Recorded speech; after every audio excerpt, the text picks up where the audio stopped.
Hello, and welcome to my channel. My name is Jonathan Cohn, and today I have my May reading review and wrap up, talking about all the books that I read in the month of May. Most of these, the video will be coming out in June. I try to film about a month in advance, so, except for this video, obviously. So, if you haven't seen the review for these individual books, they will all have an individual review at some point, so just keep looking on the channel for them. Some of them, the reviews already come out. So, for the month of May, I read 12 books, 10 of which were novels, 2 of which were short story collections, and I'm going to put an asterisk on those and talk about them when I get to them. But overall, a very good reading month. Got a lot of pages in. I'm hoping to have an even better month in June. I'm hoping to read a ton in June. We'll see how that pans out. So far, it's going pretty well. So let's talk about what I read in May and how I reviewed it and felt about it. I'm going to just do general thoughts on the books. Again, look for the reviews of these books for the full details on them. So I had one book that I gave 2 stars. I have 2 books that I gave 3 stars. I have 4 books that I gave, 5 books that I gave 4 stars. And then I have like 4 books that I gave 5 stars. So a pretty good month, pretty good, decent amount of reading and good reading overall. There was one bad book in the bunch, one book that I will say flat out was not good, and that is Life, the Universe, and Everything by Douglas Adams. This series has great humor, but unfortunately everything else falls flat. It's totally nonsensical. The plot is like next to nothing, and the following the progression of the story is just ridiculous, as is the characters' decisions and stuff. So anyway, I know it's supposed to just be fun, humorous science fiction, but this doesn't do it for me. So that was the bad book. Let's get out the okay books. They weren't great, but they were okay. One of the books, and I mentioned the asterisk around the short story collections, is From a Certain Point of View, The Empire Strikes Back from a Certain Point of View. This is the second From a Certain Point of View book for Star Wars. This was a book series where they had 40 authors come in and write one short story each, so 40 short stories for the 40th anniversary of each respective film. They did one for A New Hope, they did one for Empire Strikes Back, they did one for Return of the Jedi.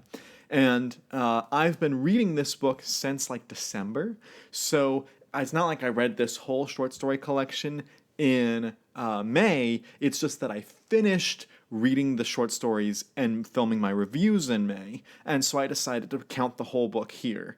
I know some people they'll count a book when they start reading the book, or I count it when I finish the book. So I usually finish the book in the same month I start it. I'm usually pretty fast about that, but this is one where I started way in advance, and I was reading, I would read 5 short stories and then film my reviews, and then wait about a week or 2 and read 5 short stories and film my review. And that way that I avoided burnout with that formula, and it worked out pretty well for this collection. So I thought it was overall okay, a 6 out of 10. And you can find my full review of the book. Just look up my review, it's already up. And also, if you want to see those shorts, just look on my channel under shorts, you'll see all of them. I also read another Star Wars book this month titled Yoda, Dark Rendezvous.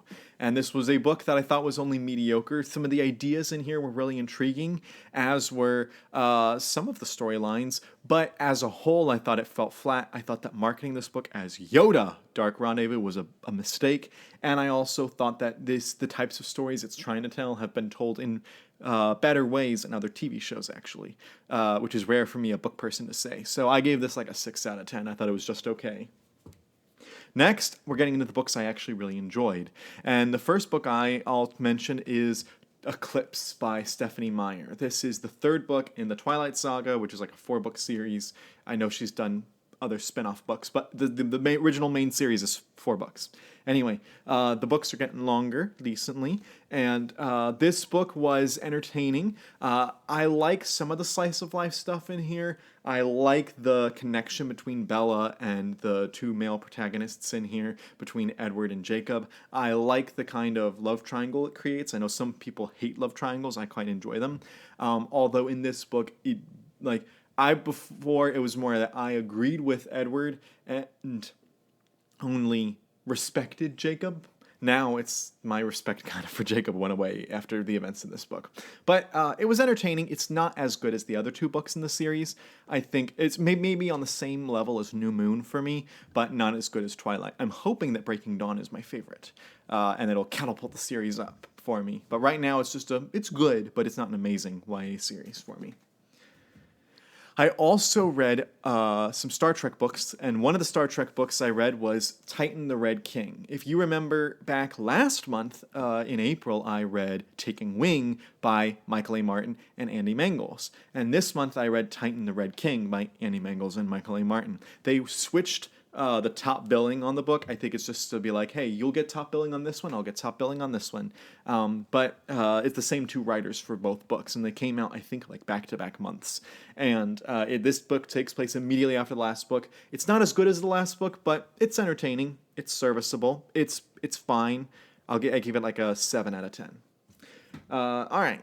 Next, I have a urban fantasy / horror book titled Running with the Demon by Terry Brooks. This is his departure from the Shannara series, although not exactly, because he kind of ties it in with some of the Shannara books. But still, it is a very different style book for Terry. I described this as Terry Brooks' attempt at writing a Stephen King novel. So this book was entertaining, but I did have problems with it. And again, you can check out my full review for that.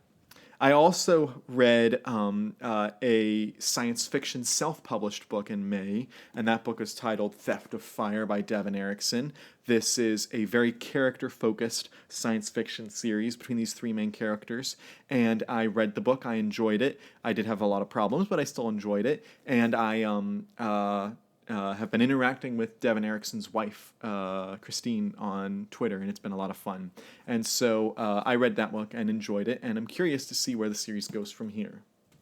I also read a smaller publisher, Athen Books, published a new Timothy Zahn book, and of course I got to read every Timothy Zahn book out there, so I got Cloaked Deception, which is a reprint of his novel Cloak.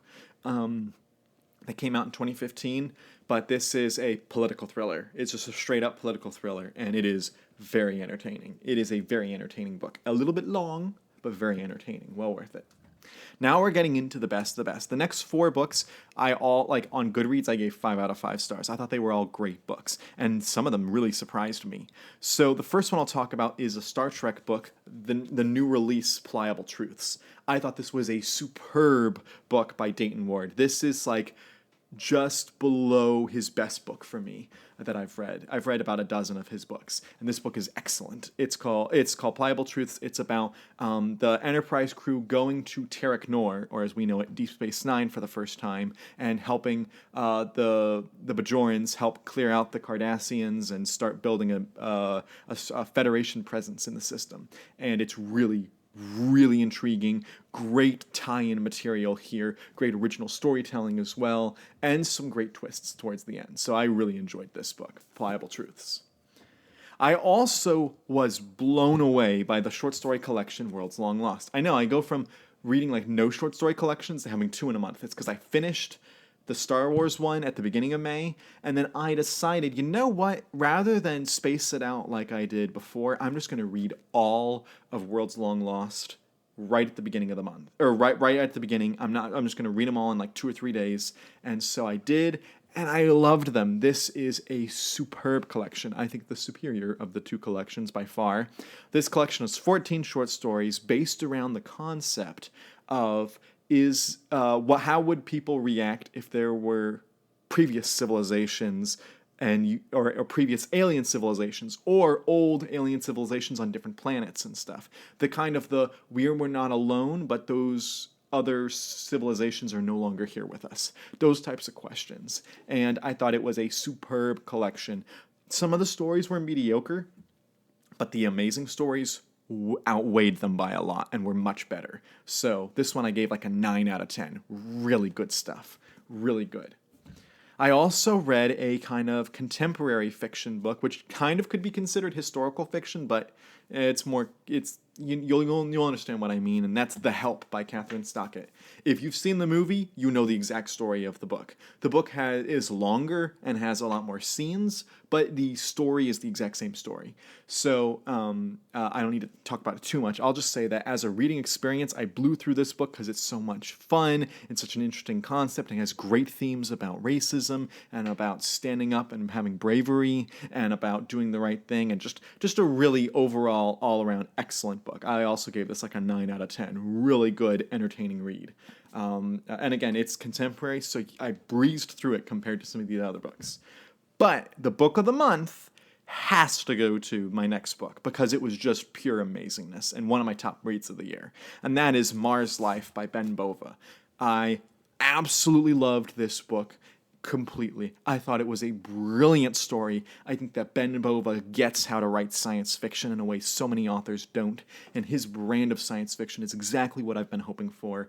And his first book is one of my favorite books of all time for science fiction. His second book I thought was just okay, but this book, he jolts back up to the top. And this book takes place years later, but it really does a good job wrapping up the storyline of the Mars sequence in his Grand Tour universe. So I really loved Mars Life and give it my Book of the Month title. So those are all of the books that I read in the month of June. If you've read any of these books, let me know your thoughts in the comments down below. And what did you read? Or not June. It's May. It's May, not June. Those are the books I read in May. So if you've read any of these books, let me know your thoughts in the comments section down below. And until next time, I'm Jonathan, and thank you for watching.